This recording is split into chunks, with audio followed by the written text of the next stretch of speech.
In less than 2 hours, Donald J. Trump will become the second former U.S. president with an arrest record. He's been indicted as part of a criminal enterprise that allegedly set out to overturn the 2020 election results here in Georgia. The former president will be booked less than 10 miles from our studio at the Fulton County Jail. You're looking at it right now.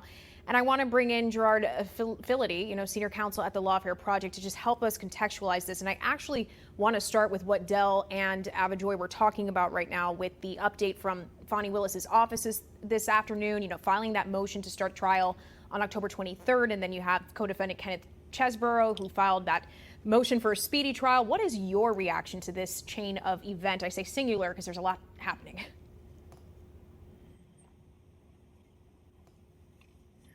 Well, it's very interesting that the judge is willing to essentially sever the trial for Chesborough. It makes it look more likely that the defendants can be tried not all in the same courtroom at the same time, but rather in a way that is more efficient and will get things resolved a little quicker than anticipated. Remember, if all defendants are tried at the same time, you're looking at a very vast mechanism of multiple attorneys, multiple parties, multiple witnesses, and that makes it almost unmanageable to the point that this will take a lot of time to get started and underway. However, we're seeing the judge willing to move quickly when necessary. So this speaks to the possibility that we might actually see trials sooner rather than later, even for Donald Trump.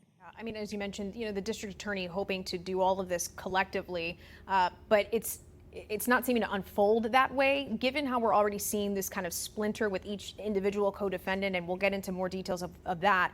I'm just curious, do you think that the DA's office anticipated this, or did they think, no, this will all be collective? I think in many ways they did think it would be collective. I think the defendants expected that. I think the prosecutor expected that. I think we all expected that as well watching this, that we would have, since we will have more likely than not cameras in the courtroom, we did expect to see the whole show. And when you're putting up the graphics of all these defendants, it really brings home how big this case really is. These are just the indicted co-conspirators. This doesn't even include all the people who were named as unindicted co-conspirators. The vastness of this enterprise, of this alleged enterprise, really becomes clear when you see the pictures, when you see the video, which is why I think a lot of people expected this to take place at one time, in one sitting, in one trial. Yeah, that's such a fair point. I believe that number for the unindicted was up to 30, something around that, if I remember correctly. Trump's new attorney, as of today, that was a change also, already responding to this proposed trial date in a court document, saying that they oppose it and that they'll motion to, as you mentioned, sever Trump's case from any defendants looking to speed this up. Do you think that motion, whenever it comes through, would be successful?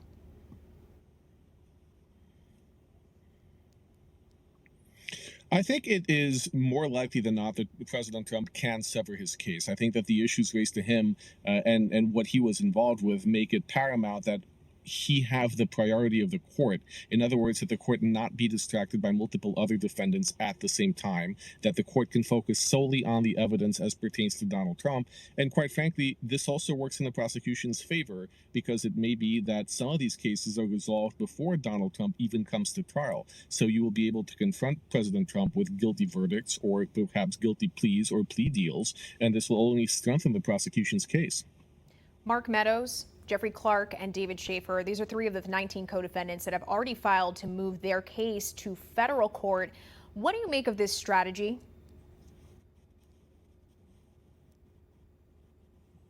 It's a good strategy. It's borne out by what the law actually is, which is that when you are working in your official capacity as a member of the federal government, that you have some level of immunity from local prosecution. These laws have been around for well over a century, and if Mark Meadows is being accused of acting in his capacity of chief of staff, then this becomes more a matter subject to federal law and defenses in the federal courtroom. This is also smart for them to do because it broadens the jury pool. You're no longer looking at Fulton County, but you're looking at the entirety of the state of Georgia, which makes it more likely that you will have somewhat more favorable jurors in the pool than just if you keep it locally in Fulton County.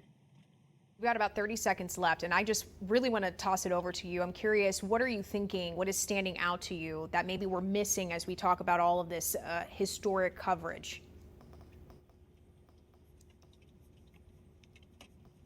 Well, I think a lot of this has been said before, but it bears repeating.